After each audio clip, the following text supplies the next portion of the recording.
Зошто ги пуштивте убиците на нашите деца? Немате одговор. Ги пуштите зашто сте корумпирани, да го чекаат празникот со нивните семејства. А знаете ли дека ние ќе го чекаме празникот? Не знаете. Еве ќе ви кажеме. Доручек, ручек, вечера на гробишта. Дали те нашите ангели го заслужија тоа? Ова е крвта што ние ga зедовте од нашите деца. Ова е пораката на семејствата на загинатите во пожарот во Кочанската дискотека Пулс, до сите надлежни институции вклучени во истрагата. Пред судот и обвинителството, родителите на надлежните им ги покажаа сликите од своите деца и од секој од нив имало професија. Иден моден дизајнер, диџеј, бербер, лекар, келнер, информатички инженер, иден инспектор, татко кој не го видел своето чедо. Сите ни беа добри деца, си ги воспитувавме во добро. Ова е детето што се обидуваше да го изгаси пожарот. Бидејќи немаше Да. Ова е дипломиран инспектор по криминалистика кој сакаше честно и поштено да работи да ги заштити сите деца на целиот свет и сите луѓе со човечки души, без алчност и со огромна душа. Дипломиран психолог, работи во Антора. Мојата единствена телефон. Без разлика сите беа деца со душа. Не криминалци. од искрени, скромни семејства, воспитани за свет за кој што не постои. Родителите на третиот протестен марш порачаа дека секоја сабота ќе излегуваат на протести, за да, како што велат, ги потсетуваат челниците на државата и оти до последниот здив ја бараат правдата за сите починати и повредени на 16 март. Велат, ние си ги закопавме нашите деца поради нечии грешки, поради тоа што некој бил корумпиран, поради тоа што ја злоупотребил својата функција за пари, за корист, за личен бенефит. Правдата мора да излезе на виделина. Нашите безгрешни деца мора да бидат осветени. Родителите не се задоволни од истрагата на полицијата и надлежните институции.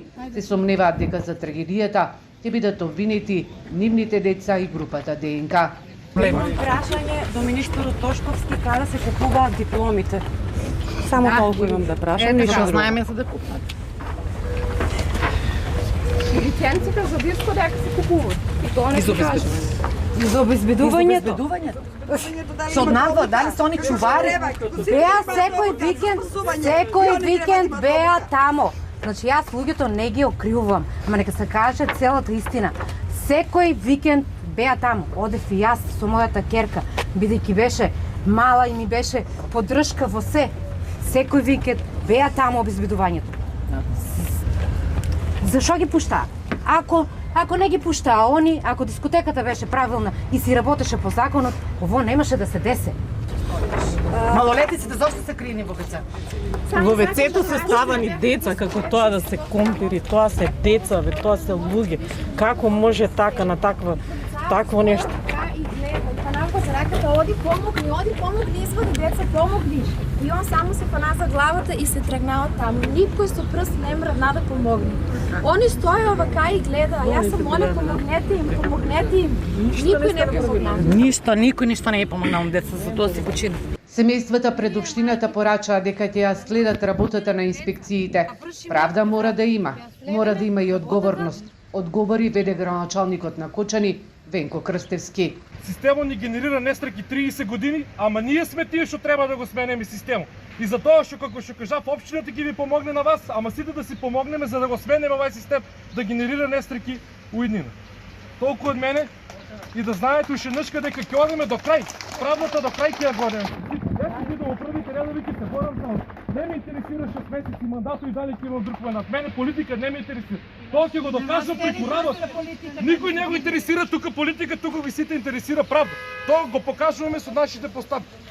Протестниот марш и денеска започна во градскиот парк во Кочани, а реката од луѓе се движеше кон трговскиот центар општина Кочани, полициската станица и се до јавното обвинителство и судот. 62 млади животи згаснаа во дискотеката Пулс. Нивните мајки велат дека овој Великден, како и секој нареден, ќе го поминуваат на нивните вечни почивалишта. Зошто ги пуштивте убиците на нашите деца? Немате одговор. Ги пуштите зашто